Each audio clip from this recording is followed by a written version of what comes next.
Hi, I'm Ben, an animator. I'm Drew, an animator. And I'm Christian, a 3D modeler. And welcome to the Up and Coming Artist Podcast. Hey guys, Ben here. Welcome back to the show. And I am super excited to bring you guys this interview with Christian Gonzalez. And we talk about 3D sculpting. So last time with Drew, we talked about animating in 3D. And this time we talk about how do you even go about making a character for 3D. Gets a little technical in the middle there with us talking about UVs, but I think this interview is perfect for anyone who's interested in getting into 3D animation. So super excited to have a co-host on the show. Hey-o! Drew Tipton's on, and check out his episode that we had last time. Check it out, and at the end I'll talk about something special we're doing for our artist promos this month. Thanks for listening, guys. Woo, Christian, thanks for coming on, man. Thanks for having me. I mean, it's been a year since the last time we talked. You tried to get me on, and I'm super excited to finally be here. Yeah, and I gotta say, real quick, I'm so excited also to have a co-host on the show again. So, Drew, thanks again for coming on. Thanks for having me. Yeah, in our last episode, which we just recorded a little while ago, Drew talked about 3D animation.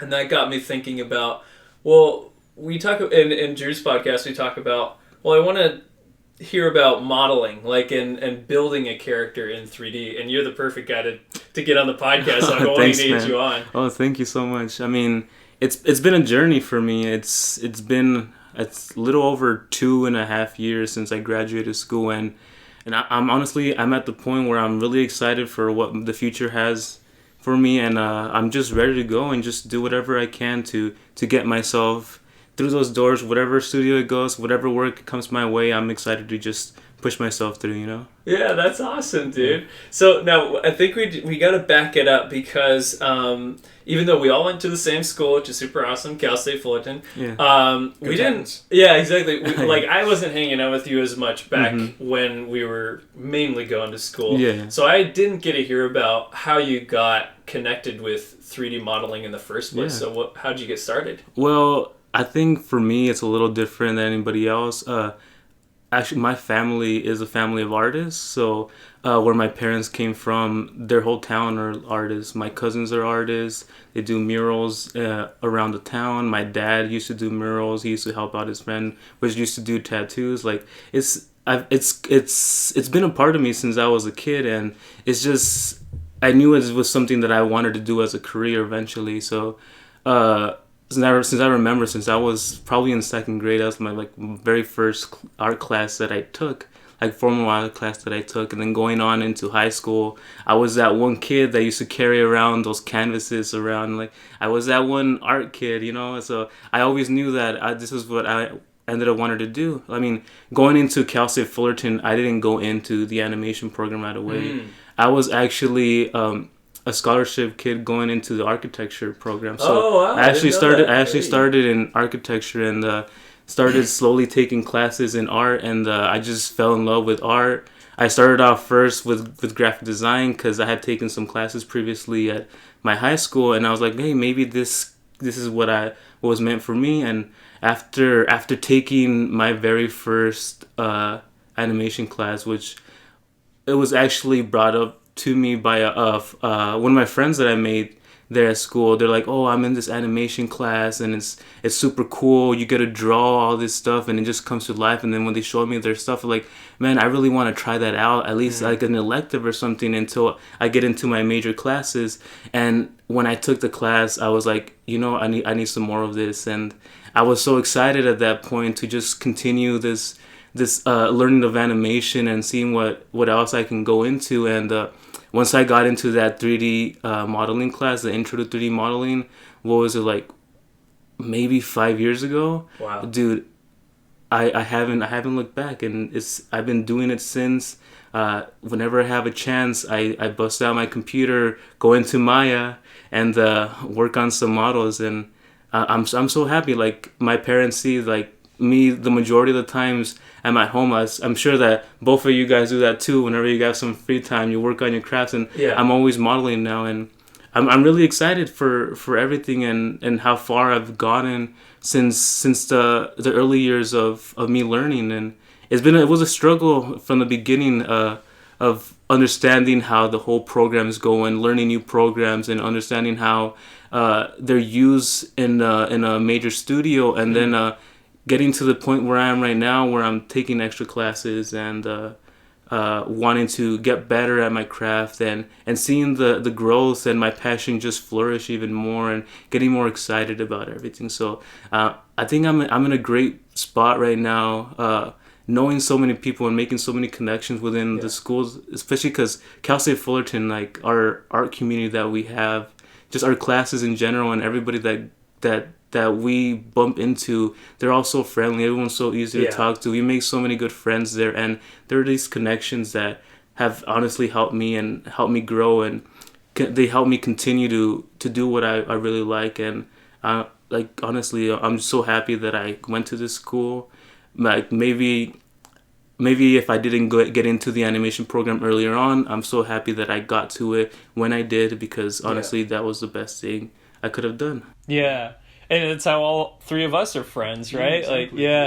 Now, there was something you were talking about there that I kind of want to latch into, just because we were just talking with Drew in our last episode about kind of getting started in animation through kind of, and you can correct me if I'm wrong, Drew, but like kind of through 2D animation. Like, that was the starting point. It was for me 2D, and basically just not 3D, because again, I didn't have like we said when I was on the show, not really any access to 3D stuff. And I was actually about to ask you, Christian, have you ever done any sculpting before, like with clay or material like that?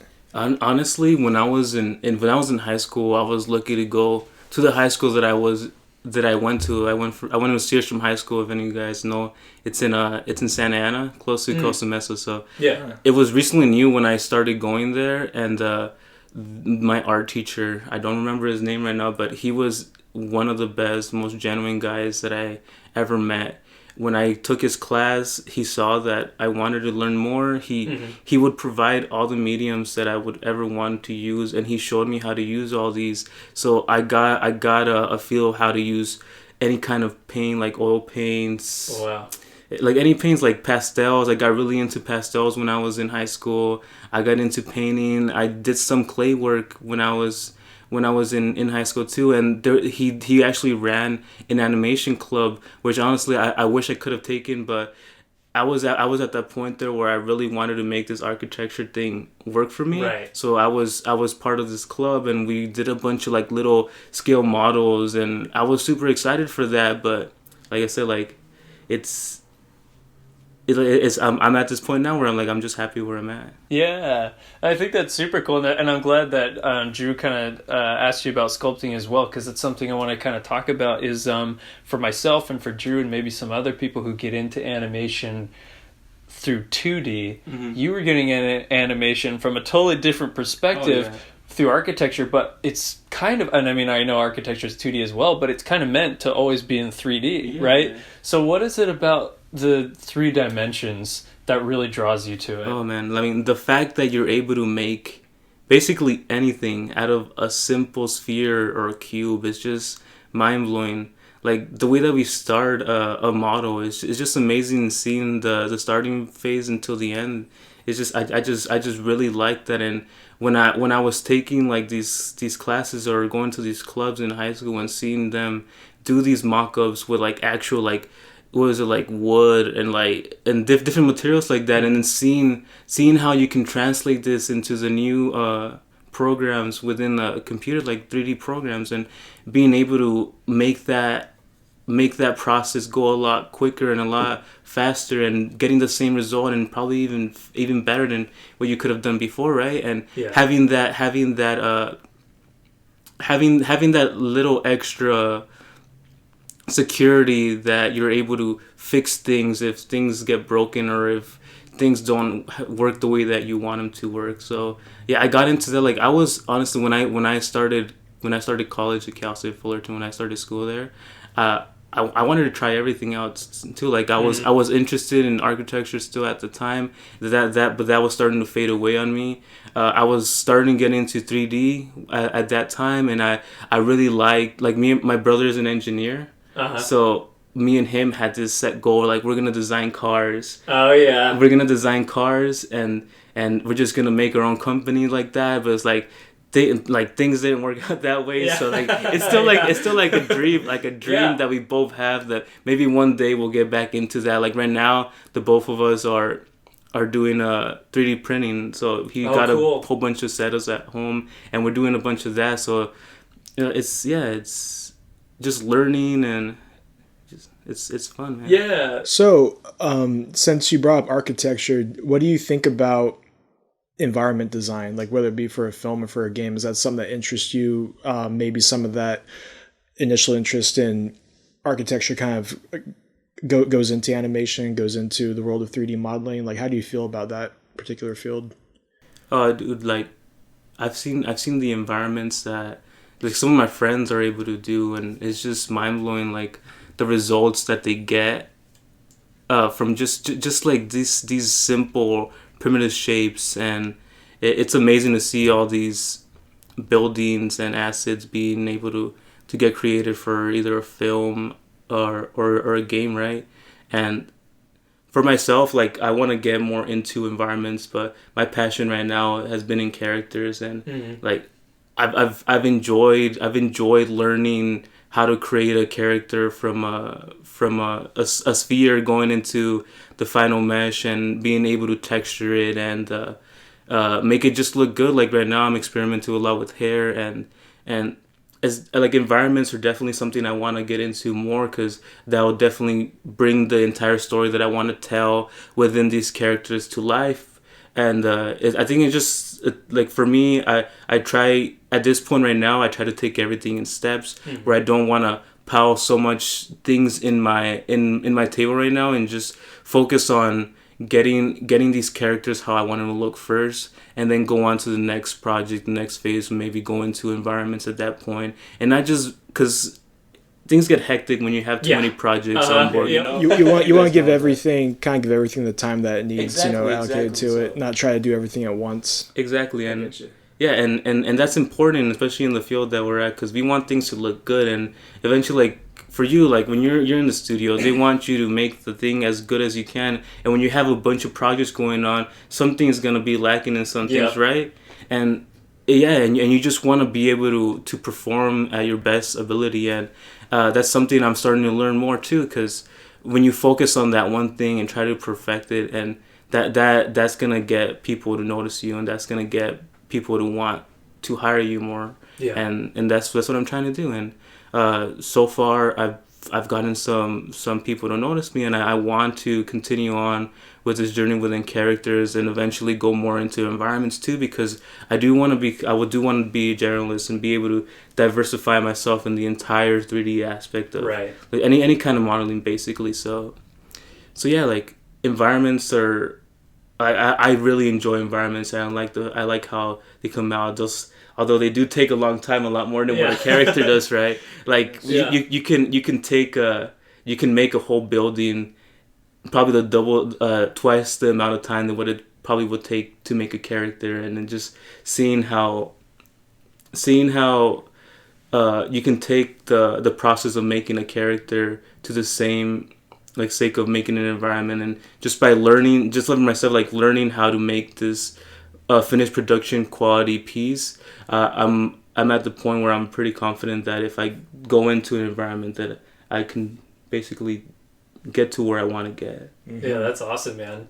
And that's what I want to get into now is, so what we're talking about is sculpting in 3D. And basically what you're making are called models, which for everyone listening who doesn't know about animation, is basically the 3D character. So could you walk us through your process of going from nothing to sculpting a finished character? I know it's complicated, but we'd love to hear it. What kind of programs do you use? Yeah. Oh yeah, I use a ton of programs actually. I start off my character sculpt. So, well, first of all, when if I'm doing a character for like a portfolio piece or something, I choose a character that's either stylized or going for like a style that I want to achieve or I want to learn. Once I get that down, I go into my first program, which is ZBrush, and that's a sculpting program in which you're able to do a quick pass of your character or even a final pass in there, and just get it to the right proportions, however you want. You have a bunch of tools in which you're able to basically build this character like if you're modeling in clay. And I like the fact that you're able to sculpt like that, and I like the fact that it feels pretty similar to that. And just being an artist that was taught in the traditional sense, with different tools and materials like that, I like the fact that this gives you that same feeling within a computer program. And like ZBrush is amazing. Once I finish off the model how I wanted to look within ZBrush, I bring it back into Maya, which is a 3D modeling program, and I retopologize it. And what retopologizing is just making sure that topology, the quads in which the mesh is made, is correct, so that later on you can UV it and texture it, and then go, and after that the rigging department or whoever rigs it can rig it so that all the deformations are correct, so that you can go into animation. So after I retopologize it, I make sure all my edge loops are correct. So like around your elbow, shoulders, like knees or such, those are probably the most important parts where you want like more motion to go right when you create a character. So just understanding how anatomy works is a big key in creating a character, because you want motion and everything to feel as lifelike as possible, even if it's a stylized character, because anatomy is still key in any kind of character that you make. Right. Even if it's as simple little character or a fully fleshed like AAA quality character that has muscles and all that. Like, it doesn't really matter the style. Anatomy is still key, and that's really important. And it's funny that I say that, because when I was in school, I was probably not the best person to like look at reference for anatomy, and I just try to like think of it out of my top of my head. And I'm at the point where it's like, let's stop like messing around and just get this right, and just go look at reference and look at these anatomy textbooks or look at a model or something, and just get that stuff looking right, and it'll help you save time at the long run, you know? Yeah. So the retopology process is, it's when you are essentially, for those of you listening, I'm going to describe it as, if you ever see a 3D character and they have lines all over their body and face, that's you essentially drawing those by making all of the faces, the squares that make it up. And obviously when you're sculpting in a sculpting program, before bringing it over to do that, the 3D model is either too dense to be animated, as in it's made up of millions of little squares, or the lines just aren't quite proper for animating and getting good shapes out of the movement. So in my experience with Retopo, it was incredibly difficult for me, mostly in that it was just so time consuming. I learned a few of the tricks, but I personally had a really tough time with it. Is there anything you've learned that's a little bit universal with that kind of process, as far as tricks to do it a little bit easier, kind of a think smart not hard kind of a thing? Oh dude, like honestly, the new, if you guys ever tried ZBrush, the sculpting program that I talked about earlier, they've come up with so many great updates recently in which just with a click of a button you can get the topology how you want it to look. Like it's gotten that advanced, it's gotten to the point where they notice, okay, we gotta cut down the time it takes to get this finalized mesh out, so that you can go straight into the texture department or whatever department it is. So the cool stuff gets added after I graduate. I did that a lot for school, and it just was painful. Dude. Just like hard. ZBrush 2019 just added the new. I think they updated the zero mesher, and there's a lot less mayhem going on whenever you remesh a character, and it just takes that time away, them just to focus more on the extra details that you want to add, and being able to simplify or add more things to your character. And yeah, like usually when I go into retopologizing my character, I think of how our like, let's say how our face is gonna get animated. Like there's more motion within our mouth, so we got to make sure that these loops are being able to get deformed. Like our mouth is usually comprised of different loops that go around our mouth and then around our eyes. And since these are the parts that get usually the riggers pay more attention for, because they're the ones that evoke more emotion. You're gonna get a lot more control within that, so you're gonna add more topology. Like you were saying that when you retopologize, you want to bring it down. These are usually the parts where you want to put a little bit more of information on there. If you see a lot of like rings around like the eyes or on the arms, that means that's an area where you want to be able to bend it or stretch it and it not look bad. You have like a lot of room to move around. Yeah, so it helps for any deformation issues, and yeah, like it's great because it'll at the end of it, it'll help you get like a better mesh, so it looks best when it's animated and when it's rendered out. Yeah, that's awesome. Yeah. And now you had just been talking about kind of the process from beginning to end, real briefly. Mm-hmm.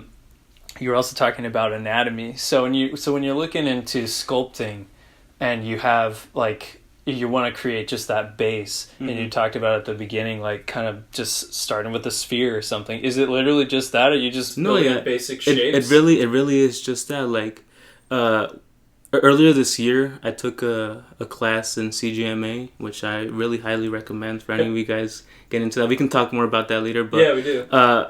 The way that my instructor taught us to look at a character is basically simplify it as simple as you can. So look at it in shapes.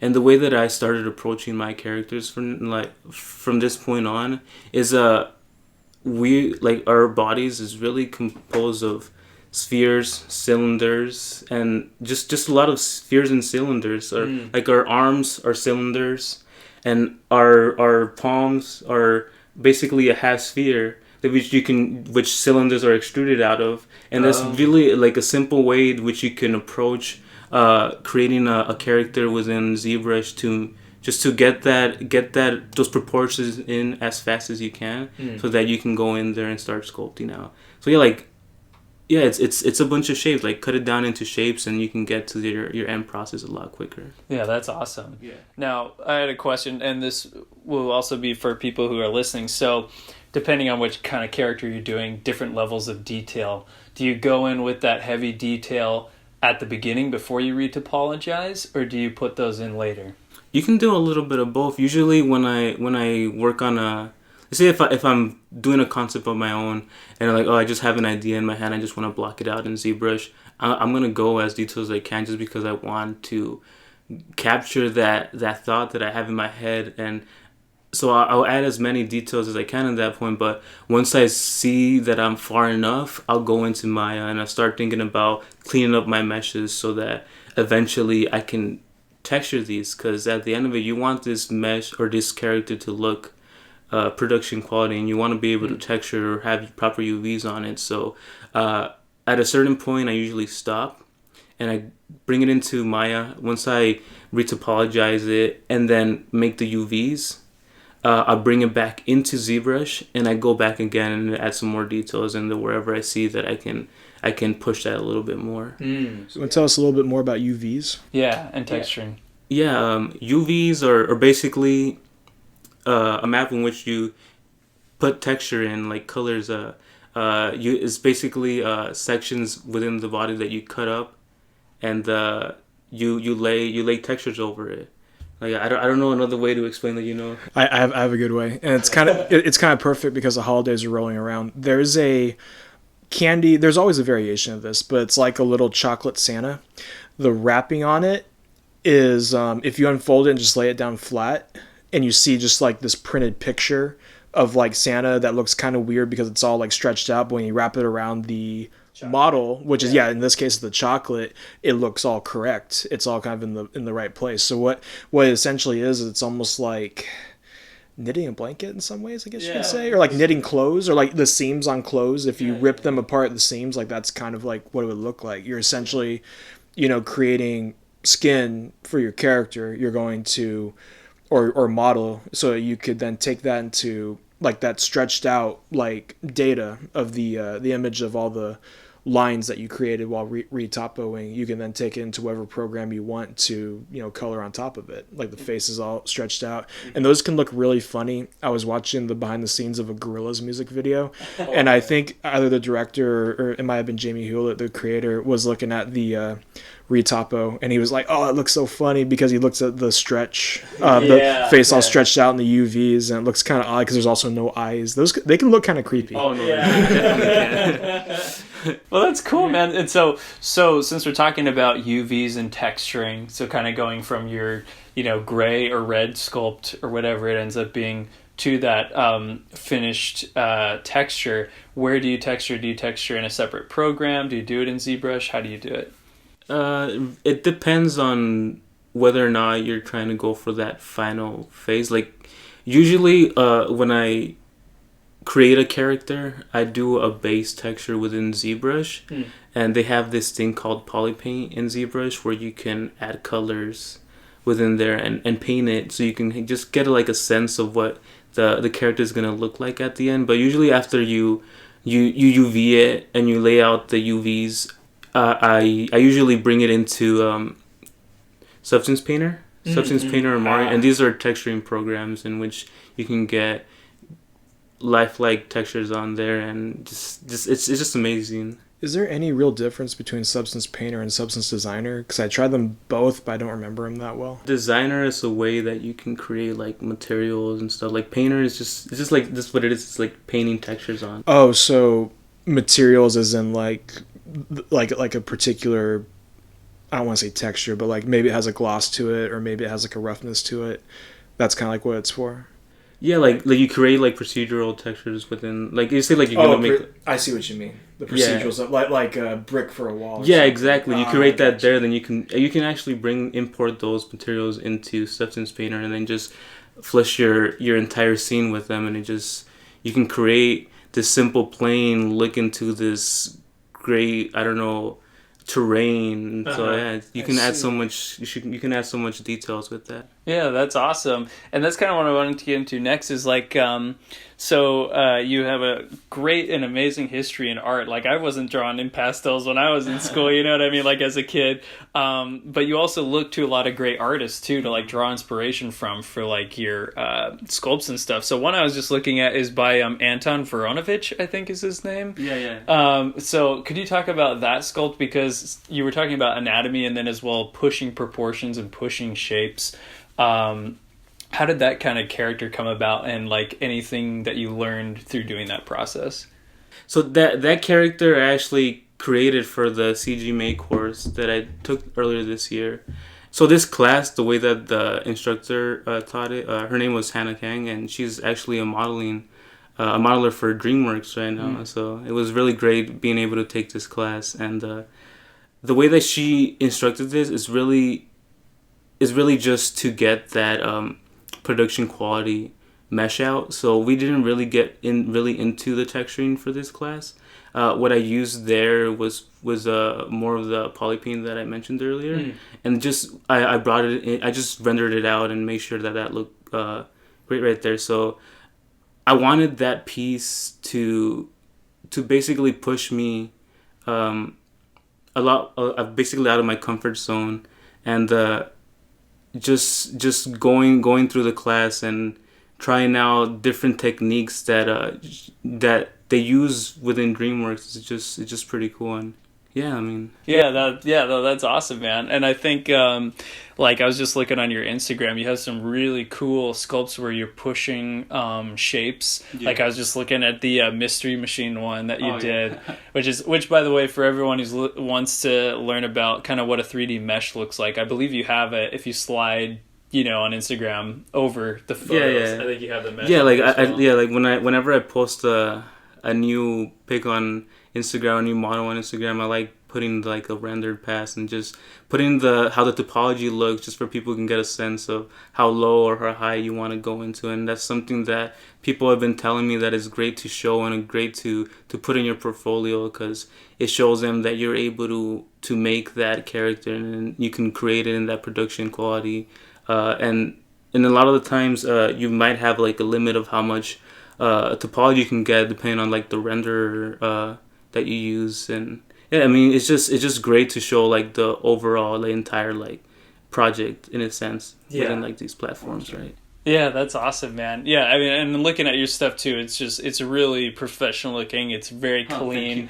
As I know, sculpting, I mean, with clay like you had done, but also in ZBrush, it's hard to kind of like smooth it out and make those shapes really read. So I think that's really cool. So could we talk about what you've learned and been learning through CGMA? I know we talked about that a little bit, but like things that you maybe hadn't experienced before taking those courses. Yeah, maybe I can get a little bit of how I ended up getting into more trying to do those online courses. So so when I graduated from school back in 2017, I was honestly trying my best to just learn on my own, and there's like everybody wants that, right? They don't want to, like, you already went to school for so long, you don't want to put more money down on that. You want to be able to do that on your own and tell people that you were able to learn on your own. And I was trying to do that for a good year and a half, and it was just not working out. Like, I got to a point where I was just getting too frustrated, and I think it was close to Christmas time last year. Me and two other guys that I met in school, and the name is Victor, and the other guy's name is Mark. I'm pretty sure you met him. Yeah, shout out. Yeah, so I actually interned with them at the studio in San Gabriel. It's called Gadgetbot. Yeah, shout out. Yeah. So We got some other friends who intern there too, actually. Yeah. We have a bunch of like Cameron, April, Chase, yeah. But a bunch of alumni worked at Gadgetbot as interns there for a while. So, so it was the end of the year, and Gadgetbot was actually hosting like a holiday party, and me, Mark, and Victor were all planning on going, and we were all like in this little chat. We were all deciding whether or not to go and stuff, and we all ended up just showing up at that day, and it was fun. It was fun to see each other because we haven't seen each other in a couple months, and it was just fun to reunite and just talk about everything that's going down. And it was a conversation that I had during that holiday party that really brought that drive back again and made things just connect and click and just make sense of what I should do and how I should push myself. And it was just great. And so basically, when I was at the party, me and Mark sat down. We hanged out a little bit after the party had ended, because Victor had gone a little early because he had like another party to go to. But me and Mark, Mr. Popular. Victor, man, have you seen Victor's stuff? His stuff is so dang good. Oh, he's so good. Yeah, he's at Marvel right now, I think. Yeah. Right? Yeah. Really? Oh, I gotta send him a message. I didn't know that. Yeah. Oh, he deserves it. He's really great. Yeah. So me and Mark, we both had our girlfriends with us, so we all went out for dinner that day. But the main thing I'm trying to get to that is we had this talk where he was basically telling me his path of how he got into Pixar, and it's and the big moves and everything, that all the struggles that he went through, and just like the extra hours that he put into, and this extra schooling that he put into, and how far, and just seeing how far he got, and just hearing this straight from him, it kind of motivated me into looking into classes again. And so like literally after I got back home from that party, I was searching online, and I remember this one online school that me and another alumni, when I was still back in school, her name is Stephanie Wang. Shout out. Dude, I love my friends, man. Yeah. So it was this class, CGMA, and they have a bunch of courses taught by industry professionals, and I wanted to take a class when I got out of school, but the funding wasn't there, and I finally got to this point where I was working at the job that I am right now for a while, and I'm like, I've been saving up some money, and let's just go for it. Let's just see what happens. I was a little bit hesitant and a little bit afraid in the beginning because I was like, man, what if I get into this class and everyone's already so good and I'm just like the guy in the back of the class, like just trying to get by. But Right. it was nothing like that, honestly. Like when we started that class, Hannah made it. It wasn't like easy, but she made it simple so that everybody can understand like her entire process. And I really enjoyed the fact that she basically taught that class like a mentorship, and I've been able to basically talk to her directly like that and just get more input of how I can push different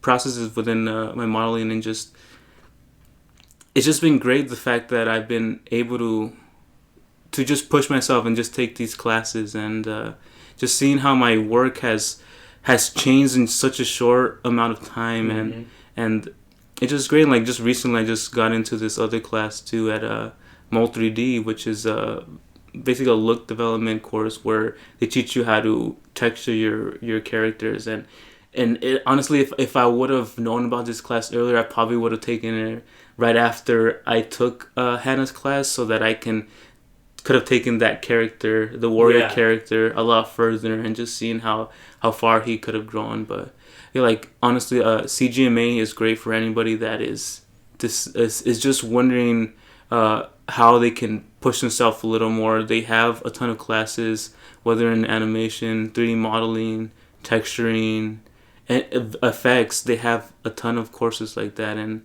honestly, I would do it again. I would take some more classes if I couldn't. I definitely recommend to anybody that's trying to push themselves, basically. Yeah, that's awesome. Change the topic, but you mentioned look development. I feel like I should know what that is, but I don't. What actually is look development? Yeah, so it's once the model is finished, they bring it into the texturing process. This is another way to say the texturing department, really. Oh. So they create all the textures and like the feel of the character, the final look of the character, whether it be the different fabrics that they have on their clothing, how their skin looks, if they have any particular like hairstyle, just developing the final look of what the show is gonna look like with the texturing and the lighting sense. So that's the class that I'm taking right now, and I'm so excited to show you guys later on. What I've been working on, and I've been showing a couple like sneak peeks here and there of the character that I'm working on right now, but it's gotten so far from that, and I'm just excited, and I'm happy that I'm able to push myself this much, and it's because of that talk that I had with Mark late last year that it's really gotten me to this point where I'm like, I just gotta do this. If I stop now and I just give up my dream, then what's gonna be of it? I've put so much time and effort onto it now that I'm excited to finally say that I'm confident with what I can create, and I know that even if it's hard, like there's a way to figure something out. There's a way to get to that final process, and like the fear is slowly starting to get away, and like I'm sure all of us have that anxiety in us that like, oh, am I good enough?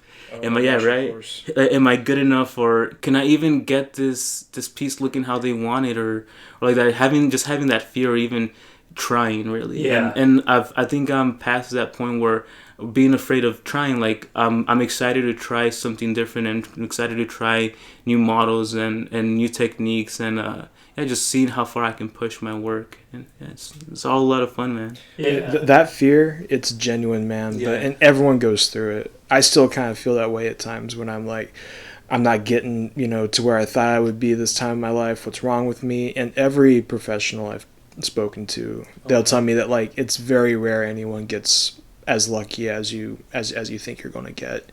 There's always those moments of you got to kind of grind for what you want. You got to be patient, and it's encouraging to hear that from anybody who's in like a similar position to when you are. So and I don't know if you guys know Eric Perez. Dude, like his motivational talks and just his posts that I see almost every day. Like I'm so excited, I'm so happy that he puts that up, because it pumps me up, and it helps me push myself a little further, and just seeing like, hey, you're able to do whatever you set your mind to. Basically, I know as cheesy as that sounds, like it's really Yeah. it really is like that though. If you put the time and the effort and the hours into creating something, you're gonna see that eventually, in a year or in 2 years, you're gonna get way better, way better than when you were when you just started off. And it's that path that I want to get to, and I'm so excited for the next year and see how far I can push myself then, and seeing how far. And hopefully this next year is the year of getting in. Who knows? Yeah. We'll see what happens. We'll see what happens there. But at the time being, I'm just excited for new projects, and just excited to push myself further than what I have, and just continue on this process until we make it through, you know? Yeah, that's awesome, man. And I think that's cool too that you're tying it all together, like seeing your own growth and where you've come from, where you are now. And you kind of talked about, you know, with the texturing class and the things you're excited for in the future. Where do you want to take your art? Like, what's kind of the pinnacle of what you want to do?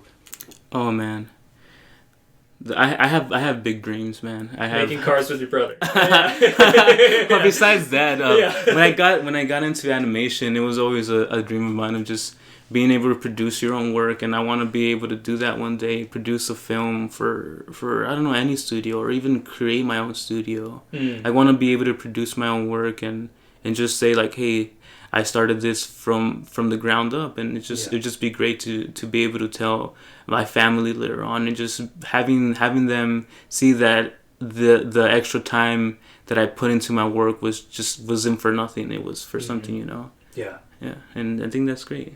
Can I ask you about the your decision to be a generalist? Is that really like what you kind of set yourself out to be when it comes to 3D? Like, I know you model a lot, but you mentioned earlier about being a generalist. I think it depends on what you're trying to do. Like for myself, I want to become a generalist just where I can have a knowledge of the entire pipeline, basically. But I do specialize in characters, and that's something that I do have a passion for. So I'm going to put that little extra effort onto making those characters look as amazing as possible. But I do also want to be able to contribute to different departments, whether it be whether it be the texturing department or the rigging department. I want to be able to contribute to that, and just seeing the entire project go through all this hard work for all different types of artists. Yeah. That's awesome, man. I think it's cool too, like you were talking about, you know, keeping up with your friends and being encouraged by them and encouraging them with, you know, your own work and words. I think it's cool that you're saying now, like, I want to be aware of all of the process for characters. And I think it relates to like your care for people and then your care to attention to make, you know, and create basically human characters that are thinking and breathing. Yeah. And I think it's really cool that you're doing that. Thanks, man. Yeah, that's awesome. I think it's cool when you brought up, you know, making cars, like, because I've made a few cars in 3D, and it really is a lot of fun. And one of my little pipe dreams, as this might be more of a engineer's job, I'm not really sure, but I would really love to design a car for Hot Wheels someday. Oh yeah. Because when I was a kid, they don't do this anymore, unfortunately, but they used to have information on the back side of the car of like just their regular cars that would have the year the car was made, like the real life one, and say who designed it. And sometimes if it's an original car for Hot Wheels, they'll name the person. Oh, and that kind of made me like, ooh, I want to do this someday. And do you see yourself, as far as cars go, since you mentioned that, do you see yourself as kind of a car guy? Do you want to maybe someday try out making like die-cast cars or toys maybe? Would that be something you'd be interested in? Like for 3D printing or something? Yeah, like toys in general, I'm definitely interested in. Like I said, like I don't know if I mentioned earlier, like me and my brothers are getting into like the 3D printing aspect of it, and you and I were talking about that last time I talked to you, and I wanted to follow up on that a little bit. Yeah, so we're playing around with that, and just being able to bring my characters into this new form of art, which is 3D printing, is just pretty cool because you can create basically any kind of mesh and just have it in your palm of your hand, and it's cool because you can either do like toys or action figures or any kind of stuff like that. And I could really see you doing that because your art style, one of the things I love about it is that it's got kind of a playfulness to it. Yeah. Especially your Instagram profile picture is so fun. It's kind of, it's almost like I thought you got like attacked by a ditto. I gotta update that thing though. Like No, I love it though. Yeah, I don't want you to change it. It's like you were sucked into Tron or something. With 3D printing being so accessible, there are people who I follow lots of because I like tabletop gaming. Whenever I get a chance, they make custom Dungeons and Dragons settings or characters or pieces or like custom made dice, and there's all kinds of people starting their own companies doing that. And so just extend this to you. I think with your style and with some of your passion, like you said about cars and whatnot, I think 3D printing, environments or, toys or whatever, models, I think that could be really incredible. Yeah, and it's definitely something I want to look more into. Like I said, like I have so many projects in mind, and I have so many like dreams that I want to achieve, and that's definitely something I want to try out at the meantime right now. Just see how that goes, and while I see how this like career within the studio goes, like I want to push myself as far as I can with whatever thing I do, and like I've definitely talked to a bunch of my friends about 3D printing, and that's how I got into it, and It's something new to me, so I want to see what I can create with it. Yeah, just for a second, I know this is like a pretty technical, but since I really don't know anything about 3D printing, I work in a studio where they do some 3D printing, but could you talk about like what like one you have, or like what programs you use, or even like what material you're printing with? Because I know some people print with like resin, some people do different things. Could you talk about that for a second if you know about it? So I use, at home I have a resin printer and then a filament printer, and the resin printer is basically the liquid plastic that you use, and the filament is like the tube one. So that's when you have to kind of like scrape off the excess. Yeah, exactly. It's the one that once it's finished, you got to go in there and do a little more handwork in there and just smooth it out. When you're doing small miniatures like for Dungeons and Dragons, it gets really annoying. Oh, dude, which is why those resin based printers, they take a little bit longer, they're a little more expensive, but they take that extra cost of you having to go in there and doing that extra labor work, so because they print out almost to the point where you want to look at the end. And like just yesterday my brother printed out this little this little helmet that we created, and it looks so cool, and we're at the point where we just want to keep experimenting with them until we figure out the entire process of how to perfect this, and then just keep playing around and see what I can do at the end, and see maybe a little toy collection comes out. Yeah. So we'll see what happens. We'll see what the next year comes back. Yeah, with the by the time this podcast comes out, this will probably already happen. But with DesignerCon being around the corner, you know what I mean? Like, I just look at your work, and I know Drew already said this, but like the playfulness of it, the fun shapes that you have, like I'd love to just buy that as a toy. I know. I want to touch it. Yeah. I want it on my shelf, dude. I really do. Yeah, and like I definitely want to eventually do that. Go to different cons and table and sell my work, and just see people happy, like admiring, just being able to actually touch my work and play with it like a toy or whatever it is. Yeah. Now, and just kind of along those same lines, since you've done sculpts based off of other people's drawings, like Anna Kadish and things like that on Instagram, how does it feel when they look at your sculpt? Oh man, it's surreal. Like, it's great. Like, I love the fact when I can put out a piece and then the concept artist comments on it, that they really like it, that I've pushed it so much so that they can see it come to life when I create that model. And that's just like, I don't know, the feeling of like that my work has paid off. Like, the time that I put into it has paid off because I'm able to create this thing that people like. And one of the most satisfying things about art in general that I think we could all relate to is just that satisfaction when people see it, you know? Yeah, oh, that's awesome, man. And so, speaking of people seeing it, where can people go to check out your work online?